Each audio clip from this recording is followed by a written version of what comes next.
live from the Dunkin Latte Lounge. Hey, yo, what's going on? I'm Josh Martinez in our Dunkin Latte Lounge one more time with Rosie, our guest at the time. What's going on, girl? Thank you so much for having me. It's an honor. It's all love. Your EP is out, 5 songs for healing. Pretty common sense reason why the title is what it is, I think. But what made you come up with that exactly? Well, I was trying to find a title that really encompassed every single song on this EP, and I realized that the one through line, the one sentiment, the one emotion that all of these songs have in common is this feeling of healing. So that's how I came up with it, and it was 5 songs, and therefore 5 songs for healing. The last song that you performed for us, Potential, do you remember the day that you sat down and wrote that song? Because it seems like a pretty heavy song, girl. Thank you. Yes. Thank you very much. It's a compliment, I promise. Thank you. From there, I decided to, after therapy, of course, go to my piano and start writing it, and that's how it all began. Now, are you more of a voice memo girl or a notes app girl? Both. What do you prefer? Both. Oh. What do I prefer? I would say voice notes because you can get lyrics, you know what I mean, versus you can't get audio in notes. Sorry, notes. So you mentioned your therapist. I'm a firm believer that every single person on the planet should go to therapy at the very least once a month. Some of us need to go 3 times a week. Some of us are good with once a month. At what age did you discover therapy and how dope it really is? So first of all, I totally agree with you. I truly believe therapy should be accessible to anyone who wants it. That's first. I had the privilege of beginning therapy when I was 15. So I know I had a heavy high school Shout out to childhood trauma, baby. Shout out to high school trauma. So I began when I was 15, and I've been pretty consistently since then. So 8 years. You know, if I knew then what I know now. I mean, I didn't start going to therapy till I was like literally 30 or 31, I believe. You don't look a day over 25. Oh my God, I love this girl. I just feel like I wish I would have gone at the age of 15 because there's just so much there, and it came out in various ways. Obviously, you're working through a lot. We all are. You don't have to get into details, but how exciting is it when you have a breakthrough and you realize, like, oh shit, this is why this happened, and I remember at the age of 9. I mean, it's an interesting feeling when you have a breakthrough in therapy and life because, you know, whenever you have a breakthrough, because it's this mix of emotions. Because as much as it is exciting and relieving to find the root of this problem or to find the, what was the word you used? Breakthrough, to find the breakthrough. It's also really scary because you no longer have this unknown in your life. It's like, wow, I just pinpointed why I do this and that, and there's no more BS, you know, there's no more, oh, I don't know why I'm like this, I can't fix it. It's like, I know what this is now, I've had my breakthrough, and then in my opinion comes the real healing, because then once you've had that breakthrough, you got to work through it, right? Like the only way out is through. I truly believe that. Do you know what your like main crutch is? Like for me, it's humor, right? So like the moment someone's getting a little emotional with me, I'll just make the most ridiculous joke to kind of break that weirdness of emotion. That's my humor, which is probably the more common of the way to kind of get through things. I am the worst at funerals. Like when everyone is at its saddest, I am a stand-up comedian, or I try to be, at funerals, and then I realize afterward, like, I shouldn't have done that. I should just shut the hell up at these things. You should just go to bed. Yeah. Oh. I see what you did there. Yeah, I mean, as crutches go, I think we all have them. I know we all have them as human beings. My main crutch, and I don't know if this counts, but I think it's something we can all relate to, is I look for control anywhere I can. Anywhere I can. When something's going wrong, when something's not going the way that I want, I look for any type of control. Whether that's like, I'm going to go on a run now because I can control that. I can control my body moving. Or I'm going to clean my kitchen because I can control the Tupperware. Like, I own that. You know what I mean? So I would say my crutch is just searching for control, even when there is none to be found. You know, it's funny you say that because something that I realized recently is that a sense of accomplishment. And I think, like, obviously in your line of work, a sense of accomplishment could be selling out a show or going, top 10 on the charts or something like that. But the small wins usually add up to be like a big deal. So for me, I got into making my bed before I get out of my bedroom. That's like my big win to start the day. And I realize like that's really helpful. Do you have any kind of daily things that you do to kind of make you feel like you're winning? Whether it's just daily affirmations, apps, or anything? I am such a ritual person. I definitely have different activities that I like to do, rituals I like to do every day, but I am a human, so I don't do them every day. I don't do them every day. I'm never in one place, like I can't say that I meditate every day. I can't say that I journal every day. I would like to, but I know who I am and I'm realistic with myself. But on an ideal day, I will write something down in my journal.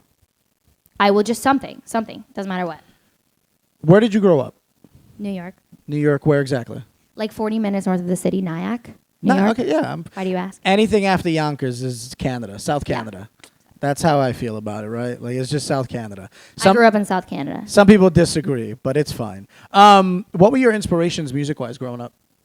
I had a really interesting palette because my dad was really inspired by funky bass lines, and he was a bassist growing up, so he was always playing Kool in the Gang and Cake and Steely Dan. And on my mom's side, she was really into the classic songwriters, like Tin Pan Alley vibes, like Carole King and like Joni Mitchell or Barry Manilow.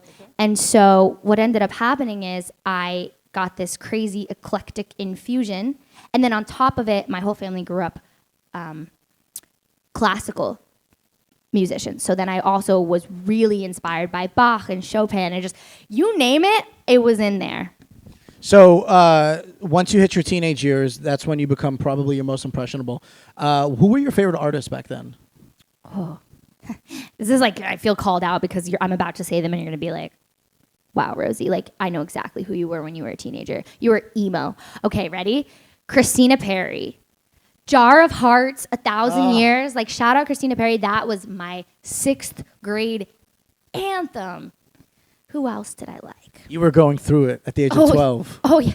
I'm like, when was I not going through it, honestly? When were any of us not going through it? There's always something. Yeah, no, and I also feel like music is one of those things that we could all relate to, right? Like Potential, as I'm listening to the lyrics in the back, I'm like, damn, like I'm guilty of that. But unfortunately, and I'll be the first to admit, I'm probably the reason, unfortunately, a girl could probably dedicate that song to me as well, right? Like, and It's okay. We can work on it. Yeah, I'm the first to admit that. Yeah. Right? Self-awareness is key. I've realized that in therapy.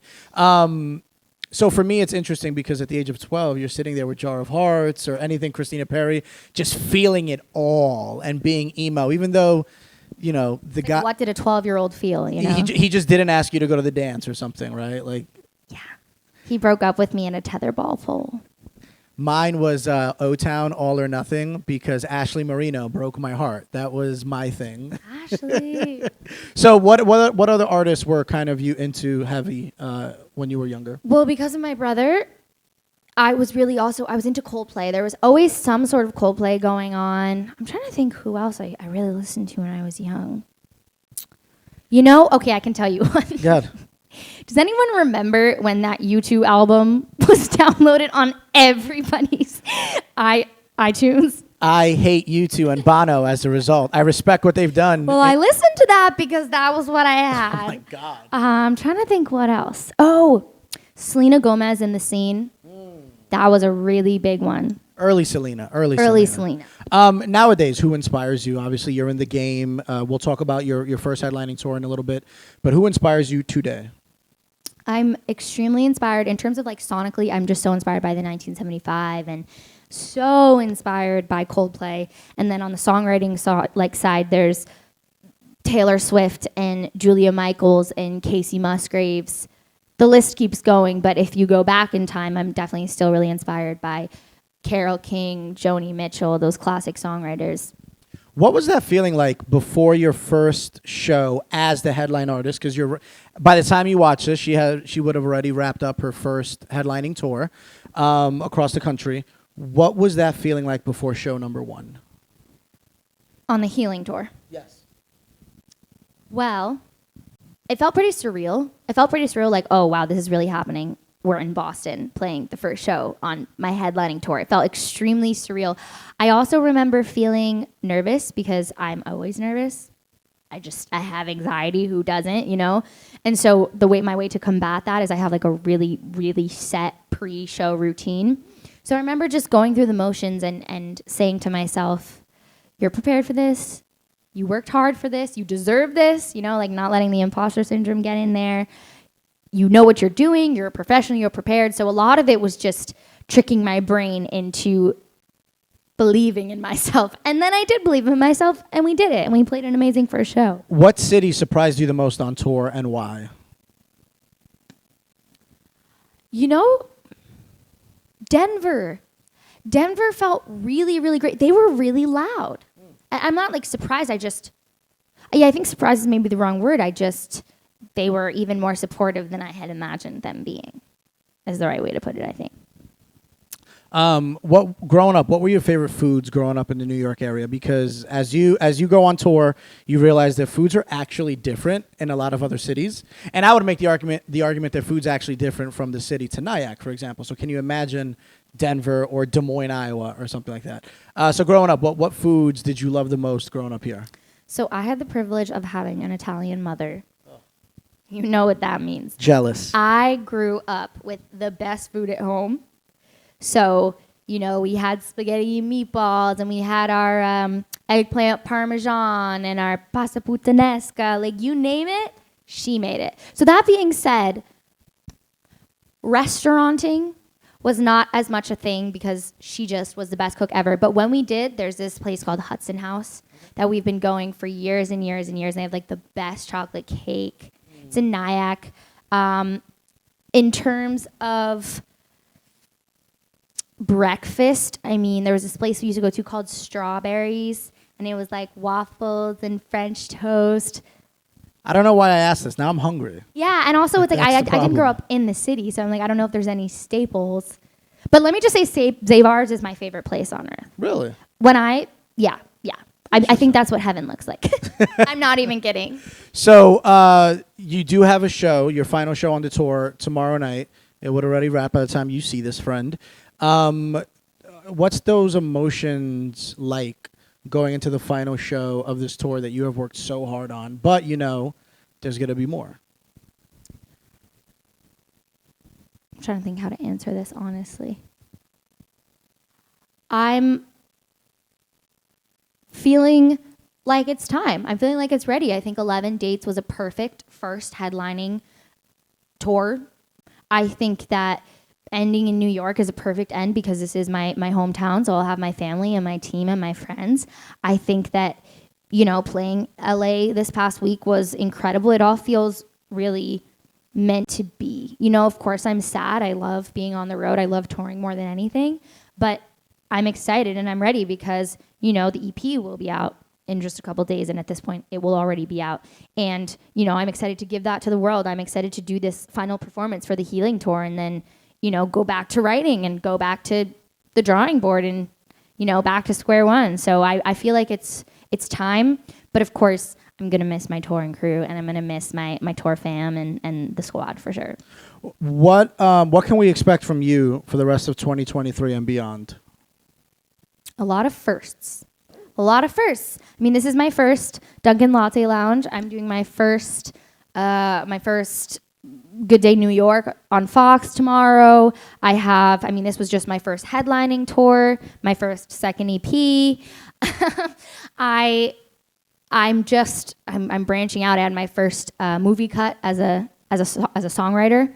Okay. Yeah, so it's a lot of firsts in 2023. So then and we're like halfway through. We still got a whole another half year. I know. So I'll keep you posted, but I think that's a good way to put it. It's just a lot of first times. I love that. This is the Dunkin' Latte Lounge, so I'm going to put you on the spot. If you had the chance to be in a Dunkin' for 60 minutes with one artist, dead or alive, to pick their brain, who are you kicking it with?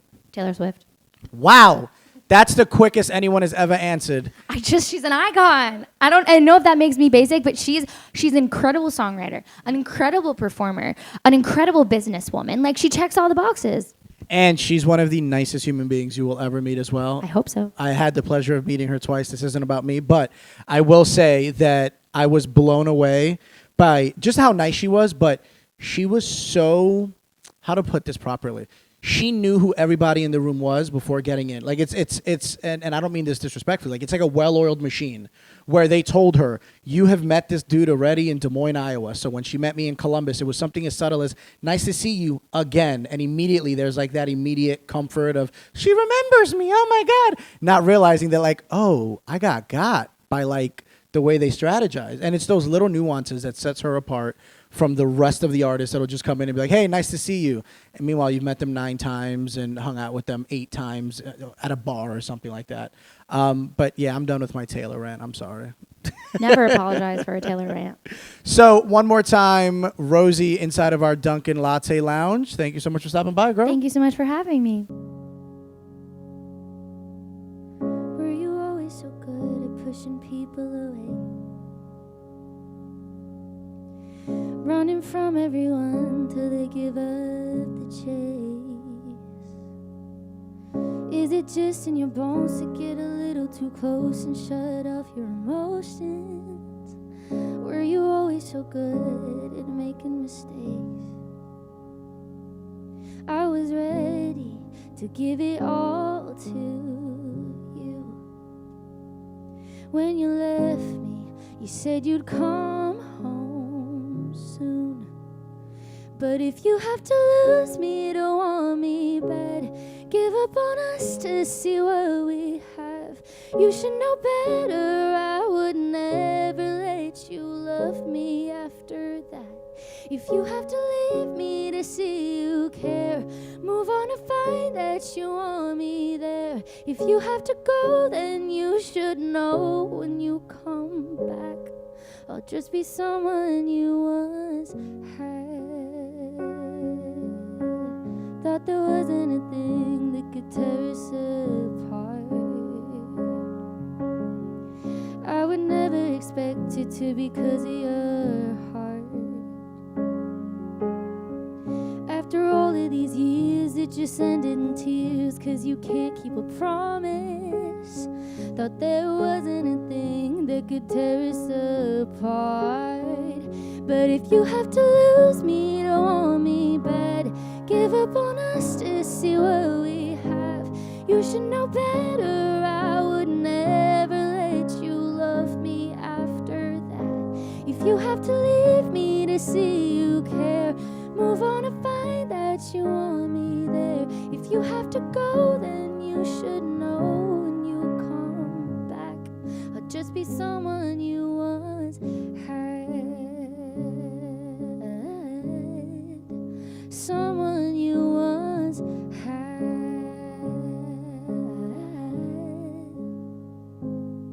I was ready to give it all to you.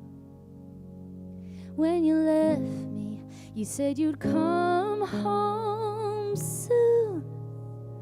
But if you have to lose me, don't want me bad. Give up on us to see what we have. You should know better. I would never let you love me after that. If you have to leave me to see you care, move on and find that you want me there. If you have to go, then you should know when you come back, I'll just be someone you once had. Someone you once had. I'll just be someone you once had.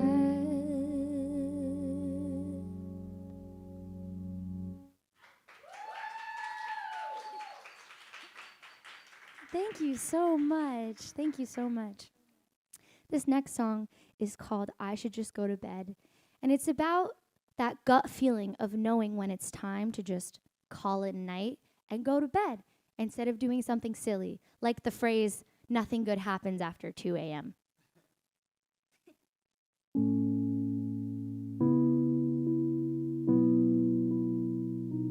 Guess you're really gone.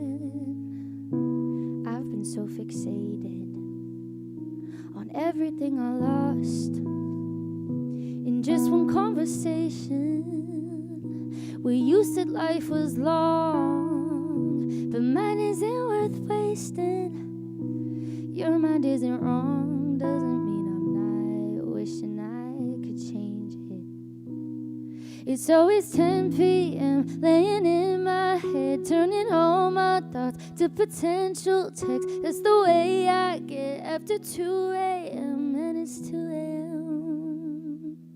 So how you doing? You seem fine and I've been going through it. Selfishly, I hope your heart is ruined, 'cause somehow you still love me in my head. I hate that I imagine when you get this message, your reaction. It's late again, well that's what always happens. I know I'd regret everything I'd send.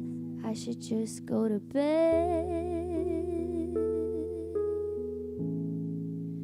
I should just go to bed.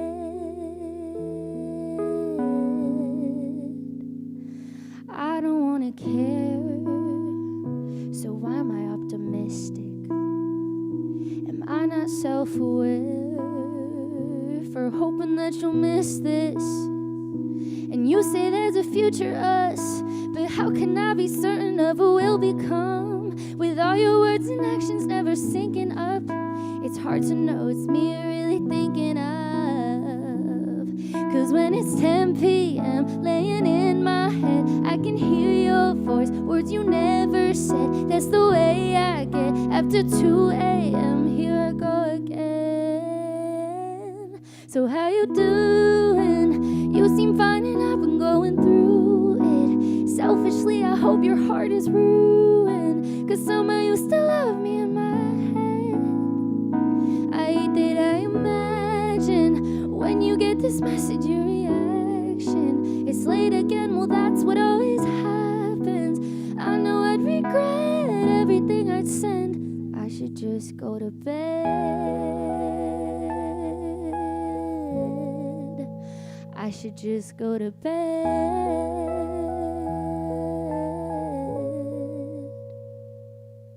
So why is it hard to be the bigger person? I'm just hurting, I keep trying to justify the way you left. It's not working, don't deserve it. Swear to God you're hurting me on purpose.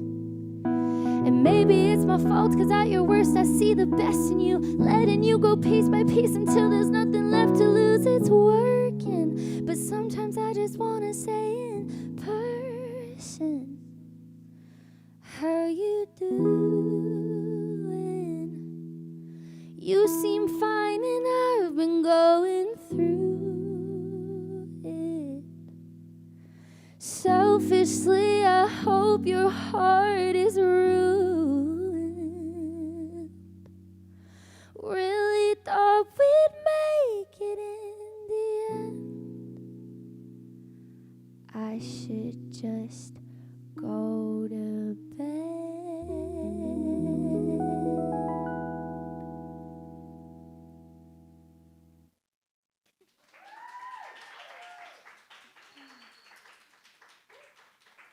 This song is Potential, and it's off of my new EP, 5 Songs for Healing.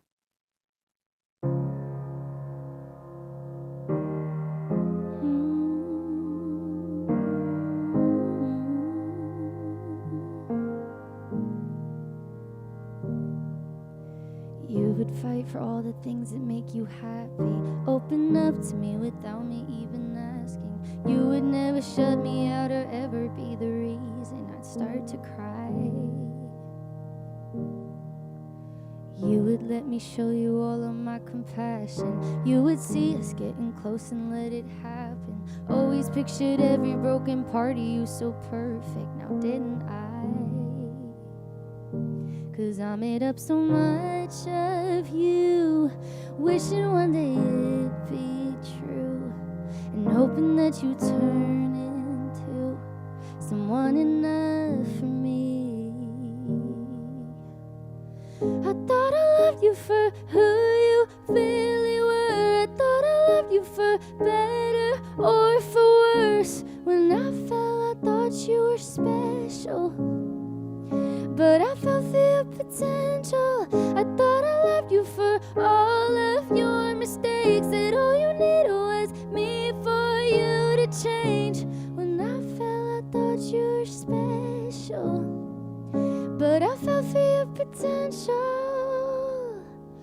I'm the queen of always making up excuses, over-justified your flaws and we both knew it. I was blind to all your sides and I always refused to accept the truth.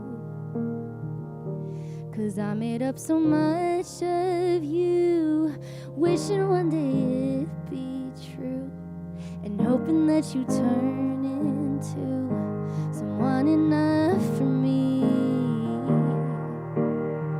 I thought I loved you for who you really were. I thought I loved you for better or for worse. When I fell, I thought you were special, but I fell for your potential. I thought I loved you for all of your mistakes, that all you needed was me for you to change. When I fell, I thought you were special, but I fell for your potential. I just wanted you to be special. I just wanted you to be special, but I fell for your potential.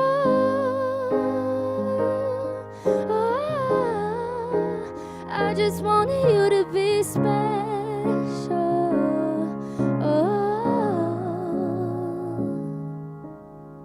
I thought I loved you for who you really were. I thought I loved you for better or for worse. When I fell, I thought you were special, but I fell for your potential. I thought I loved you for all of your mistakes, that all you needed was me for you to change. When I fell, I thought you were special, but I fell for your potential.